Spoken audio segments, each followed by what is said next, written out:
Social Impact CX, the podcast that helps you drive mission and make a difference with customer experience. Hello, everyone, and thank you for joining me for the Social Impact CX podcast. I'm John Corrigan, and I'll be your guide to how you can drive mission and achieve social impact with customer experience work. This is episode 16 of Social Impact CX, and again, thanks for listening. In episode 14 and 15 of Social Impact CX, I interviewed Megan Campbell of Feedback Labs in Washington, D.C. Feedback Labs worked with both Omidyar Network and Global Giving to put out a really interesting research report back in June 2018 that's all about how you make information empowering, and you can find that report on the Feedback Labs website, feedbacklabs.org. In this episode of Social Impact CX, I'm going to work on pulling together concepts presented in that report that Megan and I discussed, and also tie those concepts back to the idea that I presented back in episode 13 of Social Impact CX when I introduced the idea of seeking out a voice of the served in your nonprofit or social impact environment. And that would mean creating a voice of the served program by adapting many of the core tenets of voice of the customer or VoC programs increasingly found in so many for-profit companies working on customer experience initiatives. Once again, there's no need to recreate the wheel here. The concepts behind VoC, or voice of the customer, are well developed, and with a bit of imagination, we can repurpose those into creating a voice of the served program. But before I get to that, I always make a point to start each episode of Social Impact CX with mentioning something that I'm grateful for. And today, I'd like to say that I am grateful for an organization called Global Giving. Global Giving is based in Washington, D.C., and they do work all around the world. Of course, Global Giving contributed to the creation of the Making Information Empowering report that we talked about with Megan. But Global Giving has a much longer history of working with Feedback Labs. They helped to fund and form Feedback Labs back in 2013, I believe. And over the years, they have been a strong supporter of all the work that Feedback Labs has been doing. But Global Giving does much, much more than their work with Feedback Labs. I would encourage you to check out their website. Right online, you can see on their website, it says, Global Giving is the largest global crowdfunding community connecting nonprofits, donors, and companies in nearly every country. They help nonprofits from Afghanistan to Zimbabwe and hundreds of places in between. And they help those nonprofits access the tools, training, and support they need to be more effective and make our world a greater place. That is really impressive. It's a very tall order. I'd like to first recognize Global Giving's early leadership and pioneering efforts in crowdfunding work. It's very impressive, especially as crowdfunding concepts can be applied to nonprofit and philanthropic work. And they were early on in exploring crowdfunding ideas. I'm talking about like 2002, 2003, I believe, which is incredible. It's very innovative, truly leading edge. And if we're expressing gratitude for Global Giving, I think it's also a great opportunity to recognize the CEO and co-founder of Global Giving, Mari Kuraishi, who has been with Global Giving since their beginning, more than 16 years ago, and who has just recently announced her retirement from Global Giving. I'd like to congratulate Mari for her leadership and innovation and all of her hard work at Global Giving, and of course, wish her very well in her next adventure as president of the Jessie Ball DuPont Fund. After everything that Mari has achieved at Global Giving, I'm sure that the DuPont Fund will benefit from her fantastic leadership. Good luck to Mari. So let's get back to the second part of my discussion about creating a voice of the served, or VoS program, and very much so borrowing from the idea of a voice of the customer program, as many big companies are already doing today. So how do you create a VoS, or voice of the served program, and how would that be different than a voice of the customer program? So back in episode 13, I started this conversation and I laid out some of the basics, and those basics are really important, such as beginning to measure in a consistent way and then reporting out in a consistent manner. Those basics are absolutely critical. But if you're just starting and you have those ideas, where do you go from here?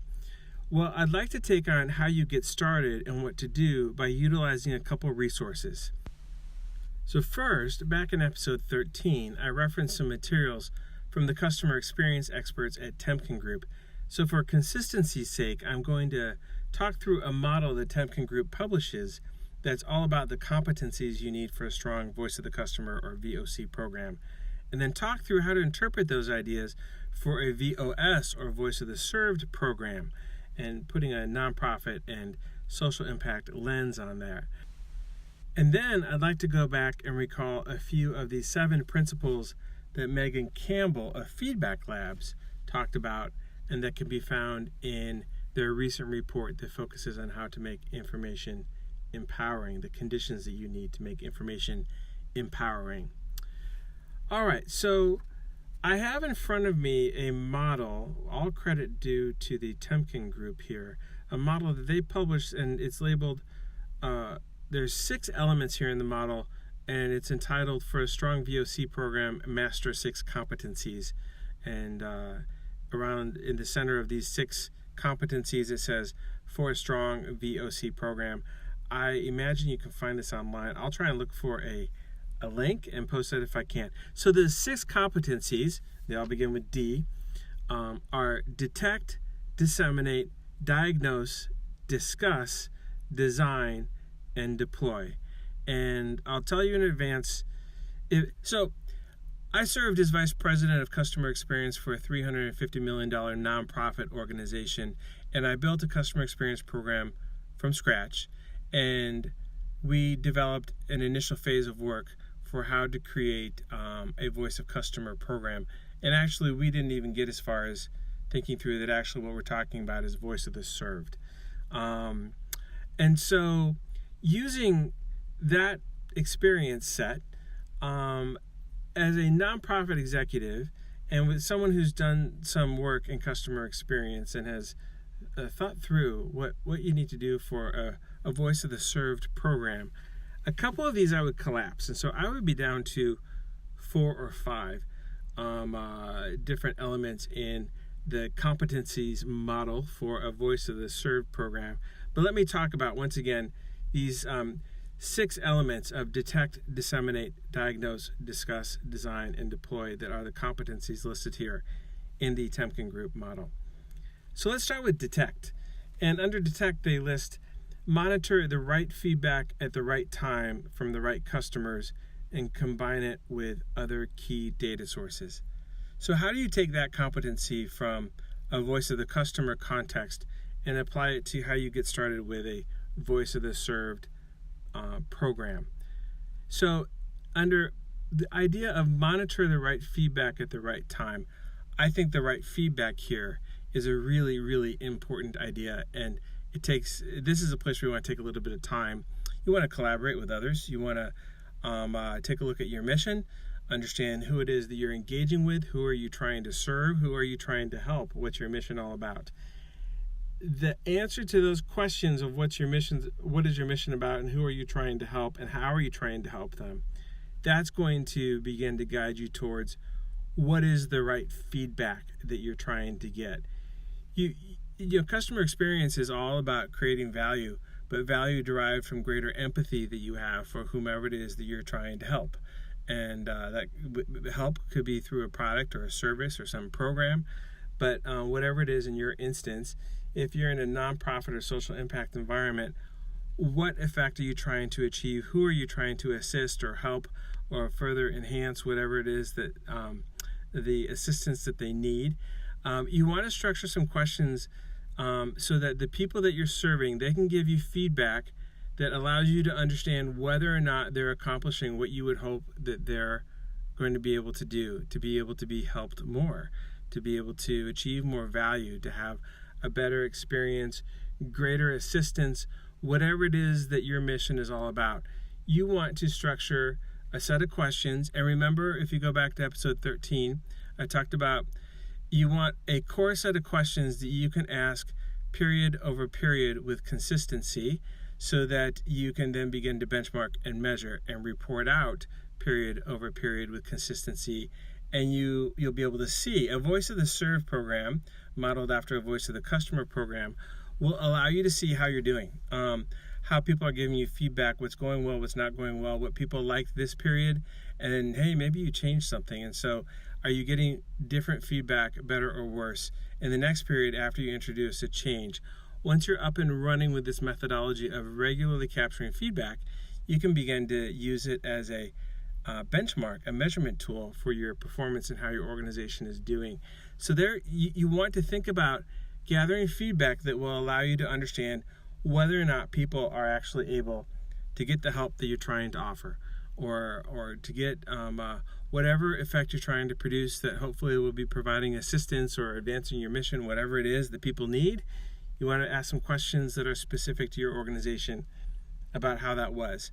And so think through some questions there. That's an important part of the detect phase. And there's a lot of resources out there. I like resources from Temkin Group. I think they're usually very, very good. There are resources out there about voice of the customer programs and how you begin to identify which questions you want to ask. And that's what this first phase about detect in this specific model is all about. Second element, or the second competency rather, in this model is disseminate. And so they put under here, put information in the hands of the right people at the right time in the right form so that they can act upon it.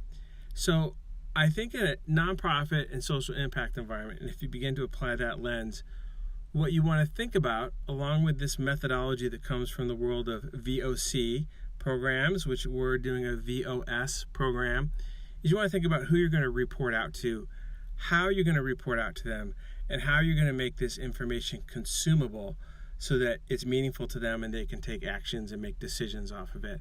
And so I think it's an important point here, though, to spend some time to think about, when you think about reporting out, kind of the first tendency is, I'm going to give this information to my boss, or leadership's going to want to hear about this. But in true customer experience fashion, it's important to keep in mind that teams make experiences happen. Your finance team and your volunteer network in the field and your executive leaders and your board of directors and the program development, program management team, you're all in this together. The experiences that people are having and that they're now going to give you feedback on, everybody's involved. And so you don't want to think about just reporting up. You want to think about reporting up, down, sideways, throughout the organization, because everyone plays a role here. And that's really important. Collaboration, once again, collaboration. You're reporting out of the information that you've gathered and that you're now going to gather on a regular basis for your VOS program is a way to facilitate collaboration, because everyone's going to be able to look at it. And so that's a very important consideration when you're thinking about how you're going to disseminate a report out on the information you're gathering. So the next competency is diagnose. Remember, we have detect, disseminate, diagnose, discuss, design, and deploy in this model. I would actually combine competencies numbers 3 and 4, at least how I've numbered them. Temkin Group doesn't number them this way, but I would combine diagnose with discuss. Diagnose, they have listed here as gain a deeper understanding of problems or opportunities that the feedback uncovers, and then discuss is get the right people from the right organizations reviewing the right information to understand what's affecting customers. I think in an awful lot of nonprofit or social impact environments that are perhaps not the largest organizations, the people that you're going to want to have in the room and at the table to diagnose what we're hearing from the people that we're working to serve are probably the people you want to discuss it to. And so I think when you look at a model like this or any other model and you're trying to repurpose from the purely for-profit world of voice of the customer, and you want to put that lens of a nonprofit or social impact interpretation here, it would be just fine, I think, to collapse and diagnose and discuss together. Now, if you're working in a truly global, large organization that is social impact, mission-driven, perhaps nonprofit also, and you're a mature organization, I would suggest go ahead and breaking those out. That's a very interesting exercise. But for an awful lot of listeners, I think here at SocialImpactCX, I would not hesitate to take the initiative to go ahead and combine those two things. You want the people who are going to understand what the problem is based upon what we're hearing from the people that we're serving to be able to talk about, what that means and also hear what their peers are saying from other parts of the organization so that we can collaboratively discuss and think through what might we do differently based upon what we're hearing. And so that leads us to the fifth element, at least as I've numbered it here, which is labeled design. And here we have from the Temkin Group, they list, follow user-centric approaches for identifying changes that will improve the customer experience.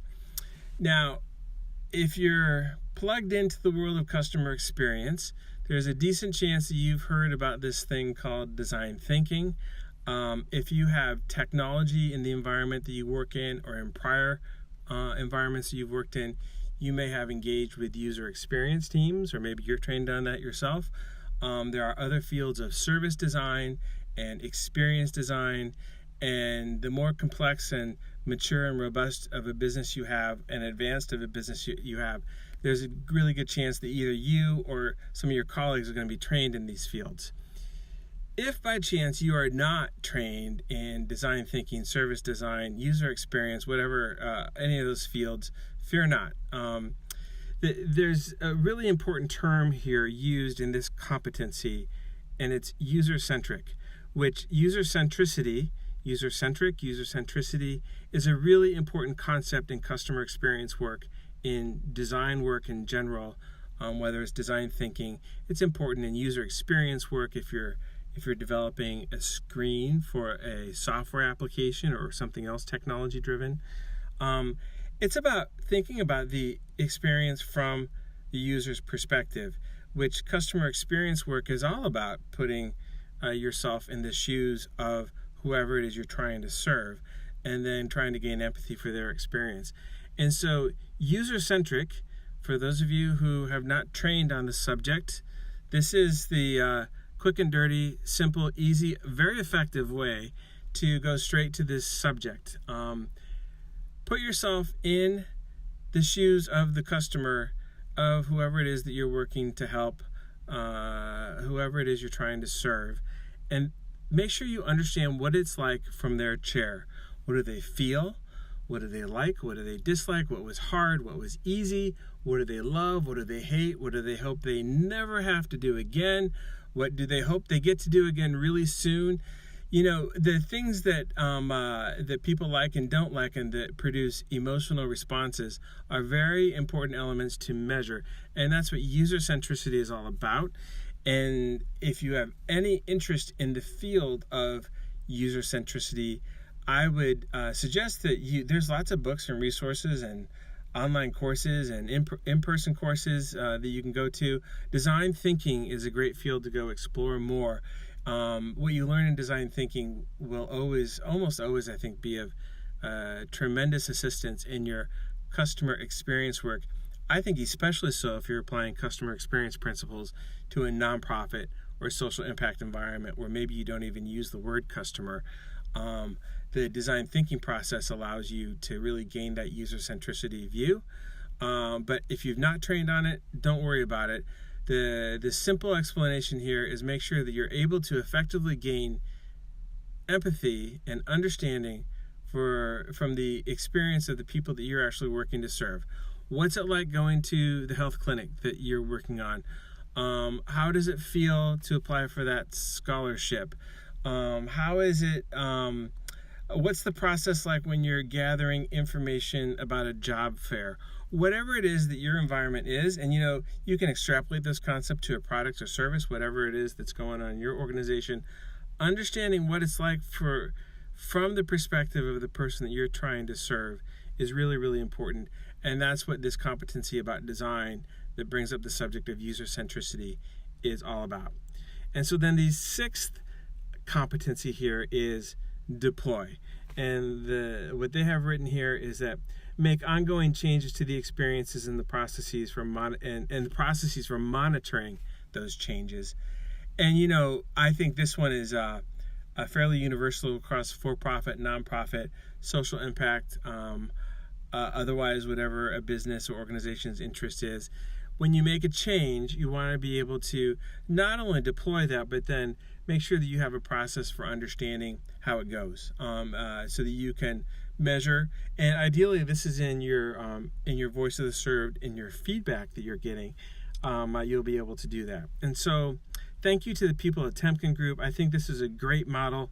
I think this is also a great example for how I know from a very pragmatic perspective, when I sat in the chair as Vice President of Customer Experience, and I looked at all these resources that were complex and amazing and well researched and thought out by experts, sometimes it was too much for what I could do with the complexity of the model that was being presented.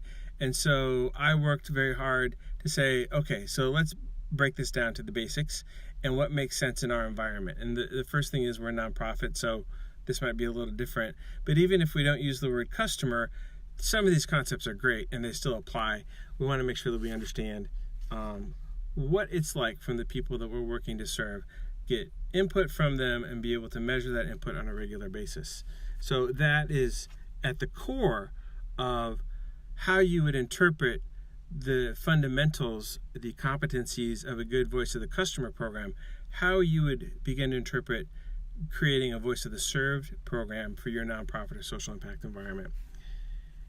Let's transition to that report that in episodes 14 and 15, when I was talking to Megan Campbell of Feedback Labs, that report that's entitled Under What Conditions is Information Empowering, and that you can download off of the Feedback Labs website, feedbacklabs.org.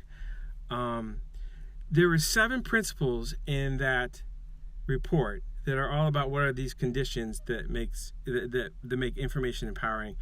And I thought 3 or 4 of them really kind of jumped out at me. And so if you go check out the 7 principles in that report, or we cover all 7 in the 2 episodes that Megan and I, where we talk about the report. Principle 1 is interpretation is social. And I think this is a really interesting point when you consider the voice of the served program. You're getting this input on a regular basis, bringing it back into your organization so that your peers, your colleagues, your leadership, whomever else in your organization can talk about what's coming back. And so the social aspect, now I think the report actually touches on social, meaning social media as well too. There's another element, I'm going to get to that here, that's social, but I think the idea of socializing within your culture, these findings are really important so that you can learn from the interpretations of each other within your organization as you, collaborate. And so that's really important. Principle number 2 in the report is reinterpretation is power. And so it's not just how you interpret it, but also how you reinterpret it.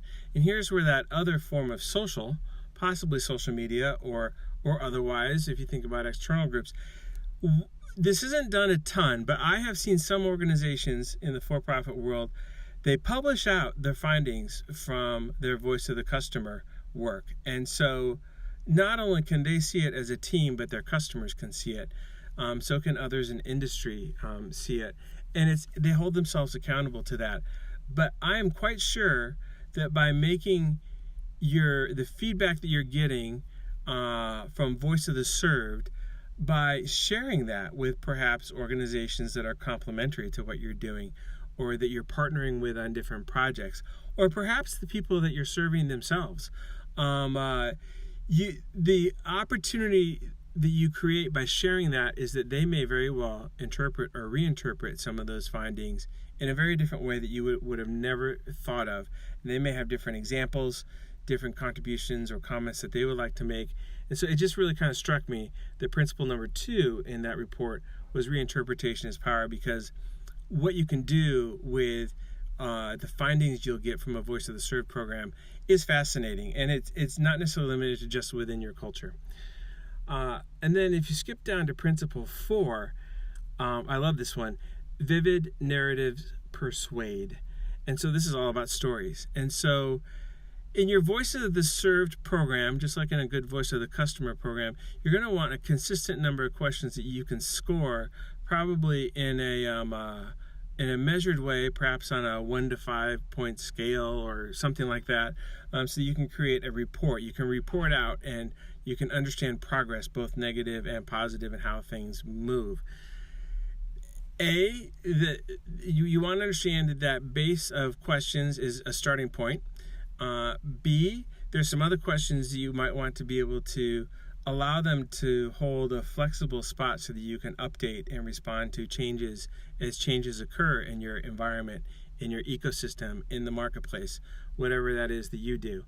But then also, it's really great to include at least one or two open-ended fields in your question, or your questionnaire rather, or survey, however you're doing this, so that you can have color commentary and you can have real comments from real people that are the people that you're serving, and that it's a place for them to express their voice outside of the structured questions you're asking, so that you can create a measurement vehicle.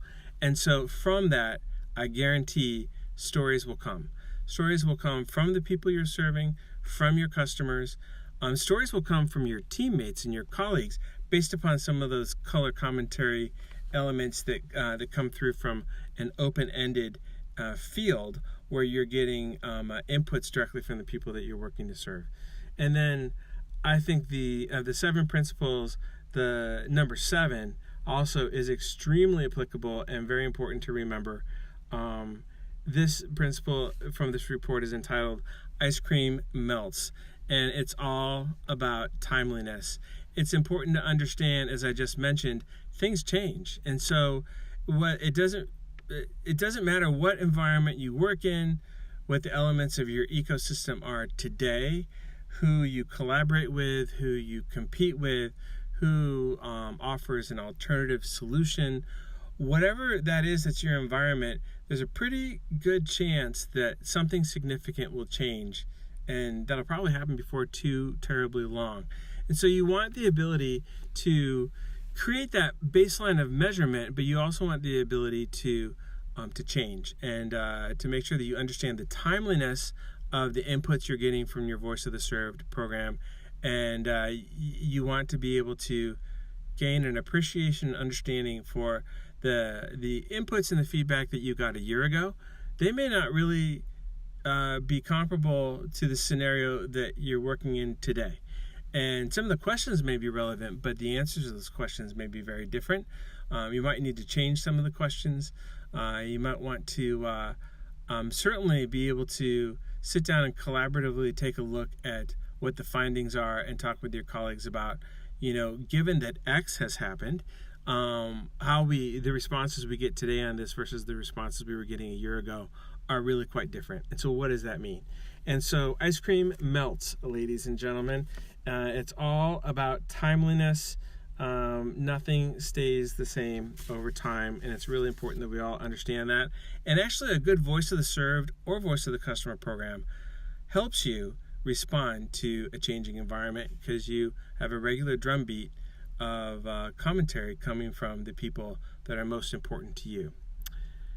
So that brings us to wrapping up here on episode 16 of Social Impact CX. It was the second part of my discussion about how to form a Voice of the Served program. And of course, we're borrowing from the very well-established ideas out there about Voice of the Customer programs, and we're reinterpreting for nonprofit and social impact environments. I almost always enjoy what I see coming out of the Temkin Group, and I want to give them full credit for that Voice of the Customer competencies model that I used as an example. And I'll repeat, there's a lot of other models out there. I always like the quality of the Temkin work. I think it's very well thought out usually. So that's why I use that as an example, especially for this segment of Social Impact CX and content. I'd also like to once again thank Megan Campbell. She's Director of Research, Learning, and Engagement at Feedback Labs in Washington, D.C., and was truly a key player in producing that report from June 2018 from Feedback Labs entitled Under What Conditions is Information Empowering, and that they worked on in collaboration with Omidyar Network and, of course, Global Giving. And as I've said before, Social Impact CX is also intended to be an interactive forum, a place to stir conversations, answer questions, provide some context definitions, hopefully achieve a better understanding of customer experience work, which of course should include a good Voice of the Served program. So what questions do you have about forming a VoS program? You can ask a question or make a comment at SocialImpactCX a couple different ways.